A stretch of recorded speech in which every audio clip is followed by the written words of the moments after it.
কোনো উপমা দিয়ে একে বলা যায় না, কোনো ঝড় কোনো তুফানি এর সমতুল্য নয়। শুধু এটুকু বলা যায় ভারতের টি-20 ঝড়ের ভবিষ্যৎ সঠিক হাতেই আছেন, আর সেই হাতটার নাম অভিষেক শর্মা। 6 ওভার শেষে বোর্ডে জমা হলো 95 রান, ভারতের ইতিহাসের সর্বোচ্চ। 10 ওভার শেষে সেটা হলো 143, থ্যাঙ্কস টু অভিষেক শর্মা। রোহিত শর্মার ব্যাটনটা যোগ্য হাতেই উঠেছে। রোহিত শর্মার 35 বলে করা টি-20 সেঞ্চুরিটা প্রায় করেই ফেলেছিলেন, অল্পের জন্য হয়নি। 3 অঙ্কের ম্যাজিক্যাল ফিগারে পৌঁছাতে খেলেছেন রোহিতের চেয়ে 2 বল বেশি।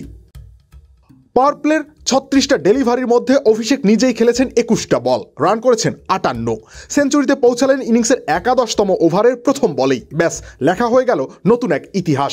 ম্যাজিক হার্বাল টুথপেস্ট দূর করে দুর্গন্ধ সৃষ্টিকারী দাঁতের সমস্যা। ইয়েস, দেখাও তোমার ম্যাজিক। ভারতের ক্রিকেটের নবাগত শর্মাজিকা বেটার রাজ্যাভিষেক হলো বেশ ধুমধামের সাথেই। সেঞ্চুরি করতে হাঁকালেন 10টি ছক্কা ও 5টি চার। ইংল্যান্ডের বিপক্ষে এত দ্রুত এর আগে টি-20তে কেউ সেঞ্চুরি করতে পারেননি।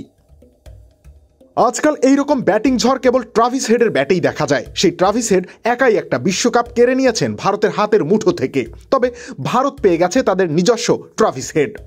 তিনি এখন বিশ্বের তাবৎ বোলারদের মাথা ব্যথার কারণ হয়ে উঠেছেন। মজার ব্যাপার হলো অভিষেক শর্মার গড়ে ওঠাও এই ট্রাভিস হেডের সাথেই। সানরাইজার্স হায়দ্রাবাদে এই দুজন একসাথেই ব্যাট করতে নামেন গেল আসরে। ব্যাট হাতে এই পাওয়ার প্লেতেই অবিশ্বাস্য সব কীর্তি করেছেন এই দুজন ব্যাটার।